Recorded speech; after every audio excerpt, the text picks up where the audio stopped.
Hey beautiful people over there, here Raimundo, Raymond in English. In this beautiful little video, I want to explain to you how to have an epiphany. There's a kind of a warning here, okay? A danger zone, because I've experienced an epiphany, but I also have experienced kind of an opposite feeling of an epiphany. I think it's part of the highs and lows of life. So beware that if you are going to try to have an epiphany, be cautious, because a low in your life can also happen, like as me. That being said, I want to explain to you what were the conditions, the circumstances in which I had an epiphany, and you may replicate it. It's my theory on how to have an epiphany. First of all, the most important thing that I was doing is fasting. I was fasting. So my mind was going wild, my imagination was going wild. I had a lot of very important ideas. I was fasting, I was meditating, I was drinking. I think it's important. I was drinking very high quality water. I was drinking Evian, and in the little bottles, the little bottles of Evian. So one of the most important factors is that I was fasting, I was meditating. My mind was having a lot of great ideas in these meditations, meditation time. I was drinking Evian. The second thing on how to have an epiphany is that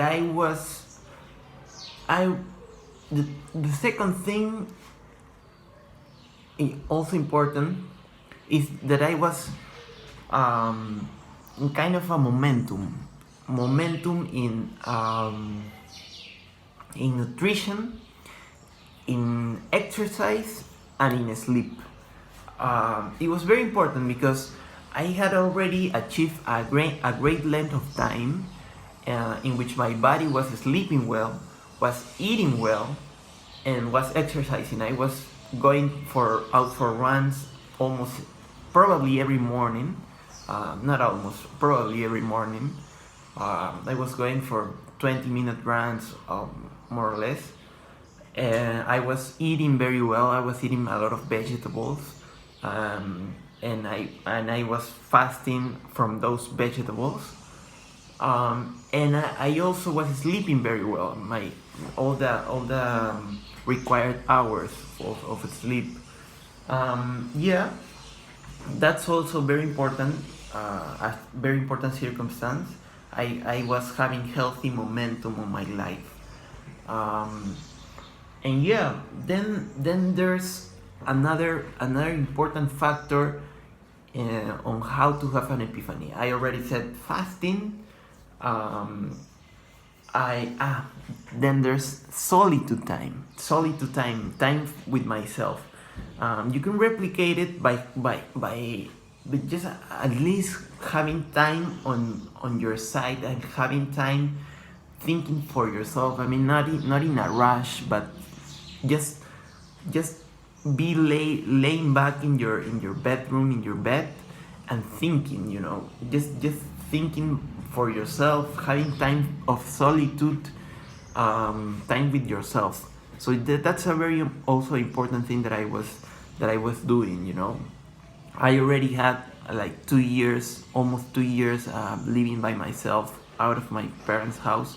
That may be an important factor, but I like to say that the most important thing is that you reserve time for yourself and for thinking on solitude. Solitude time is very important as opposed to time in social gatherings. So I was having this solitude time, and plus the momentum, and plus the fasting, drinking water again, and meditating. I think those three factors are very important in explaining why I had an epiphany. I was trying to write a story instead of just writing my goals. I was also disconnected. I mean, this is an important thing in the third factor that I mentioned. on Solitude time, I was also totally disconnected. From the internet. I was fasting from the internet. I was detoxifying from the internet. I was alone in my meditations. I meditated for a long time, probably an hour or something like that.